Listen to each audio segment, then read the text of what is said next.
Right, now it's time to create the actual walk cycle. Walk cycles are one of the kind of fun, but kind of hard part to get in terms of animation. Even the professional animators hate making walk cycles because there are so many variations. But in this tutorial, in this course, we're going to go basic. And I actually provided the animation library to you. And the animation library already has some walk cycles you can use, so you don't have to recreate them over and over again. But I'm going to show you how to create a basic walk cycle, so you can just know how this works. So first I want to show you the reference from the book called The Animator Survival Kit by Richard Williams. It's one of the best and most important books about animation. It can apply to 2D and 3D animation. Before we jump into Blender, let me explain how walk cycles work. So first we have a contact pose, this one, and then we have another contact pose. So this one, for example, has the right leg forward, and this one has the left leg forward, and vice versa. And right between the contact poses, first we have a down pose. So when our feet touch the ground, we go down slightly. Then we go up in a straight line, and then we go up even more on our tiptoes, basically. So first we have a down pose, then we have a passing position, and then we have the up position. And right after the up pose, we have another contact pose. And then we go on like this, basically. Obviously, there can be more poses inserted, but this is the basic breakdown. So in Blender, what we need to do is create contact poses. Then we need to create a pass pose, and then we can do the down and up pose. But down and up pose are pretty advanced. We don't really need to do them right now. So we can actually focus on contact pose, pass pose, and then another contact pose. And then we can add more in-betweens in terms of down and up pose later on if you want. So now let's jump back into Blender. Make sure you import your BPS Rig version 4.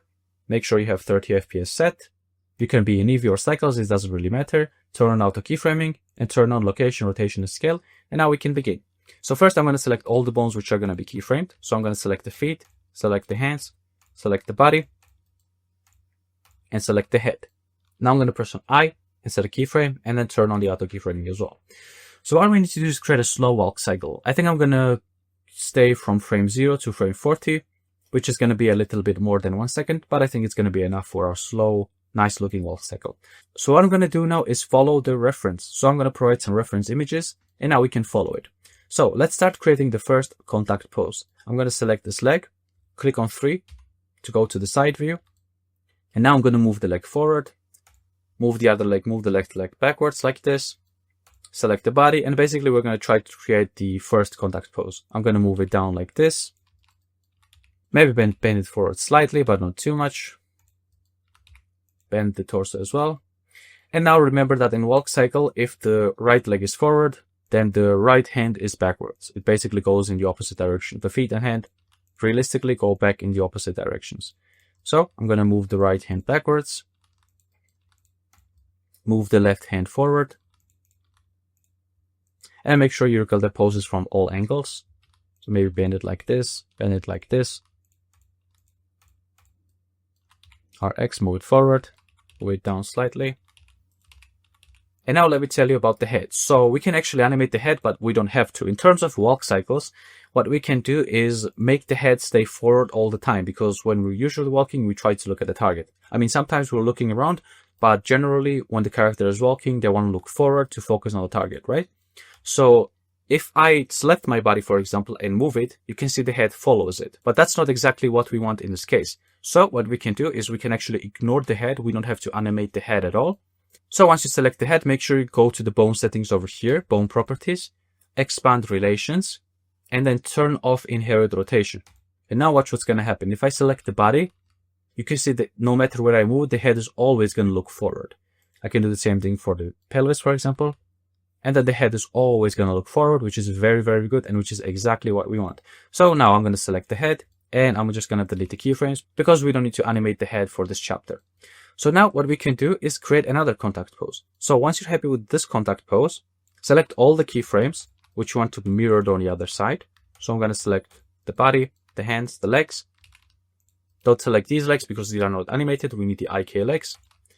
So now once we're happy, we need to take this keyframe. First of all, press on I to make sure all channels are keyframed. Then press on Shift D and then duplicate this on frame 40 so that we get the same contact pose here and then here. Now we need to select this first keyframe again, then hover over the timeline and press on Ctrl C to copy the keyframe. Now go in the middle, in this case frame 20, and then press on Ctrl Shift V to paste the mirrored or flipped pose. Now if you watch the animation, you can see we have the slow start of the walk cycle. So what I recommend to do is go between 0 and 20 and 20 and 40 and add more poses. So what we can do is first go to frame 10, take the body, press G, Z, and now we're going to try to create the pass pose. So if you look at the reference, the pass pose is all the way up. So the feet are touching the ground, they're flat, and the body is up. So I'm going to take the pelvis and the press G, Z, and then move it up. And the leg, which is going forward, in this case, the leg which is going forward is the left one. So the leg which is going forward is bent backwards slightly. So I'm going to move it up, bend it backwards, and then rotate it like this. And now I'm going to select the body and move it down slightly because I think it's way too much, and then move it forward like this. And adjust the pose basically to your liking. We can leave the hand and we can leave the body like this because it already looks quite a lot like the reference. Now we can go to frame 30, which is between 20 and 40. So again, we can take the body and then move it up. But what we can do is actually select frame 10, Shift D, duplicate this, and it's going to be the same thing over here. Now, what we can do as well is we can select the right leg, because the right leg is going forward in this case, from back to forward. And we can actually take this and move it up like this. But another thing we can do, what I taught you before, is select this leg, select the left leg, go to frame 10, right click, Control C, then go on frame 30, select the other leg, and then press on Control Shift V. And that's it. We enter the flipped pose of the second leg. Now let's watch how our animation looks. I think the up pose is way too much. I think the legs are moving way too much, but I think we're getting somewhere. So now what we can do is slightly fix these poses to our liking. Select the first leg, which is this one, and then maybe bend it down slightly, and then move it forward slightly to make it look more natural and more casual. And now once you're happy with the pose, I think it looks pretty decent. I can take this, Control C, go to frame 30, select the other leg, Control Shift V. And that's starting to look a lot better. And now what we can do is add more details. First, I want to add details with the arms, and then I'm going to add the details in terms of down and up pose. Now I want to create some fluid motion with the right arm, and here's how we can do that. First, go to frame 0, and then bend it slightly. Bend the arm slightly. Then go on frame 5, and then make sure the arm is stretched all the way up, like this. So now that we bend it here, and then stretched it here, I can go to frame 20, and then bend it forward even more. Now let's see what we have. And once the hand bends on frame 20, I want to go on frame 25 and then bend it even more. So after we're happy with the pose on frame 25, we can go to frame 35 and bend it backwards slightly. And let's watch the animation. Now, first of all, the keyframes should be the same on frame 0 and 40. So what I'm noticing is that I bent the arm way too much on frame 5. So make sure when you bend the arm backwards, you don't do it all the way because there's going to be a weird glitch going on. So maybe I can take it forward and bend it inwards slightly, because if I do it like this, it's going to be noticeable throughout the animation. So now let's practice the same thing on the second forearm. So right here, when the forearm stretches, I want it to stretch even more on frame 25. And then I want it to bend forward on frame 40. Bend it all the way. Now I want frame 40 and frame 0 to be the same. So again, select frame 40, Shift D and duplicate this onto frame 0. So once we're on frame 0, I want to go to frame 5 and then bend this even more forward like this. And then bend this backwards on frame 15 so that it bends backwards all the way, almost all the way here. So now let's watch the animation. Now if I watch my animation, I think the forearm bends way too much on frame 5. So maybe I can bend it backwards slightly. Then bend it backwards even more. And then once you made changes on frame 0, copy this over to frame 40 and let's see how it looks. I think that looks decent. The reason why we get this weird stop is because we're playing two keyframes at the same time. So I'm going to go back to frame 39 and set the end frame to frame 39. And now we get this looping walk cycle animation. So once we're happy with the arms, what we can do is move on to the next steps. So the next steps would be adding the down pose and the up pose. So let's add the down pose. Now if we look at the down pose, we can take the body and let's add the down pose somewhere on frame 5. So we can take the body and press on GZ and slightly move it down. Also, we can take the leg and then slightly move it down. So slightly move it down and then move it backwards like it is in the reference. Now, we don't have to be 100% accurate to the reference. If we look at the reference, the arms are stretched like this all the way out, but we don't have to do that because it might create some weird issues.